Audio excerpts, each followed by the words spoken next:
Yo, what is up guys, it's Mega and welcome back to yet another video. Today I'm going to give you my K9 Fiendsmith Azamina deck profile. Today it's basically three little engines that weirdly all work together, and also your opponent basically spends hand traps on one engine, and if you happen to draw the second engine you can keep extending, you see what I mean?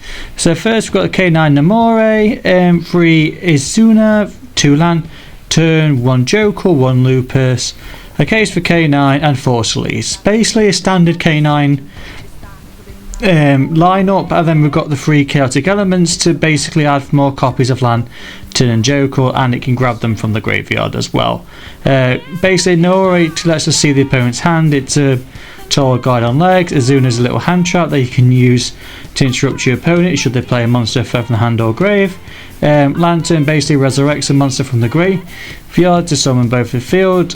Joker summons 2 monsters from the hand, and Lupus summons itself for free if your opponent plays basically a hand trap or a monster affecting the grave. Basically you can do a special summon Azuna, pitch the Lupus, resurrect, and exceed summon during your opponent's turn.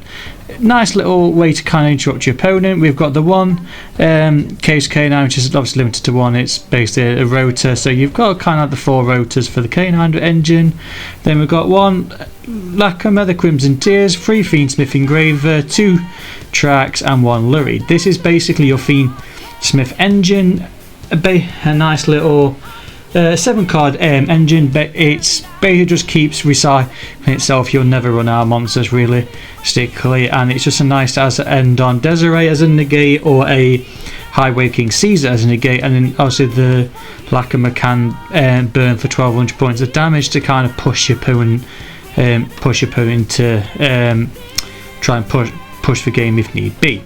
Then for the Azamina Diabellstar combo, you've got the 2 Diabellstar the Black Witch, 3 Wanted Sinful Spoils, 1 Azamina Deptors, the Deception of the Sinful Spoils, and Timaeus. Basically you can either do Seeker to search the Diabellstar, or just summoned out Diabellstar, play the effect, play Deception, activate Deception, then you'll be able to go into the Dark Magician of Destruction, which then grabs you the Eye of Timaeus. You play Deception to tribute Dark Magician to grab the Azamina card. The Azamina tributes our destruction. The Azamina tributes the Deception to go into our Azamina La Silva, and then you have an Omni Negate on board.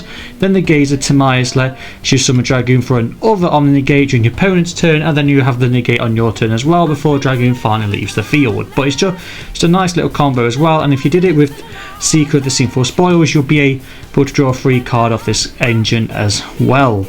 So like I say, 3 little engines that you have here basically makes 30 cards in 3 engines. So you really do have plenty of ways to draw each and every engine. I basically, for some reason, Lurie is glued to my hand, and I have had to hard summon it, and your opponent just forfeits the second you link into a Fiendsmith's Requiem.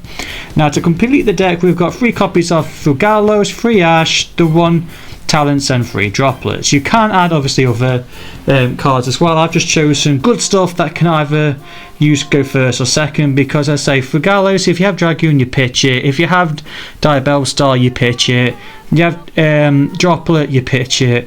So even if you go first, it's really an easy card to just discard off of, so you don't really worry about having Fugalos in your hand. And say Ash is just an all-round great card, Droplet's not a great card to break boards or set during your opponent's turn when your cards are dead.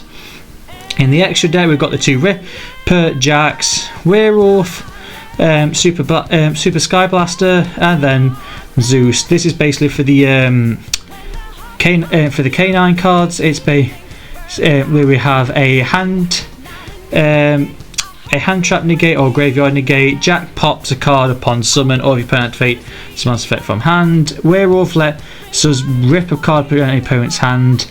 Super Sky Blaster is a Book of Moon on legs. I decided to not go for the Masquerade combo because we just haven't got the space. And Zeus actually does come in handy in this deck to wipe the opponent's field. You can use it via Caesar, or you could just use it with any one of your other monsters, but it's either Zeus or Typhon, and I did actually find that Zeus actually comes in handy quite a few times. As for the Fiendsmith, you've got the one Requiem, one Sequence, one Lacrima, one Desiree, and then finally one Wave Kite King. So basically your Requiem lets you get access to the Engraver, which then you can go into the Sequence, and then obviously you can then use the Lacrima to go into and Sequence also gets you access to Lacrima, then you can go into Wave King Caesar, or you do Sequence to go into Desiree, and then you equip Sequence onto Desiree, so then it has the negate on board. You can do either which one, but it means you have multiple plays, which I do like. And then finally the Dark Magician combo, you've got the Dark Destruction, like I said, goes access to Myas, then you've got the Silver for the negate, and Dragoon for the Omni Negate as well. You don't get the pop on Dragoon, but you still get the negate. And then finally to round up the deck, we've got SP Luminite, because so then, for instance, if Dragoon is obviously dead during your next turn when you play it, because obviously after the battle phase it's going to be banished, you just link it off for SP Luminite and banish opponent's card. As for the extra deck, we've got side deck, we've got 3 copies of Lava Golem for those pesky Lunalight engines, because this deck can special summon, like my Joker can special summon itself and any monster to play around the Lava Golem Engraver. Again, special summons, you don't need to use your battle phase, so you don't need to use your normal summon. And finally Diabell Star again doesn't special summon as well, so you can actually play all 3 engines even under Lava Golem. Then we've got 3 Ghost Spell, 2 Droll for our hand trap lineup, Harpies, Lightning Storm, and evenly matched to either help us break boards, back row heavy decks, and all around great Ghost second cards. It's actually a very consistent deck all in all. I really break. I don't think I've ever bricked actually, and I think I'm 4-0 with this deck currently. Like I say, every single time I summon out a monster, normally a Fiendsmith, your opponent will just forfeit for some reason. Like even if you have full Diabell Star and full K9 engine, they won't quit. The second you play a Fiendsmith card, they instantly quit. I don't know what Fiendsmith has against your opponent, but they do not like it. But any further ado, guys, we have plenty of replays to show you what I mean and how I plan to play through boards and play and set up. So I hope you do like it, and I shall see you in the next video. Take care and have a great day.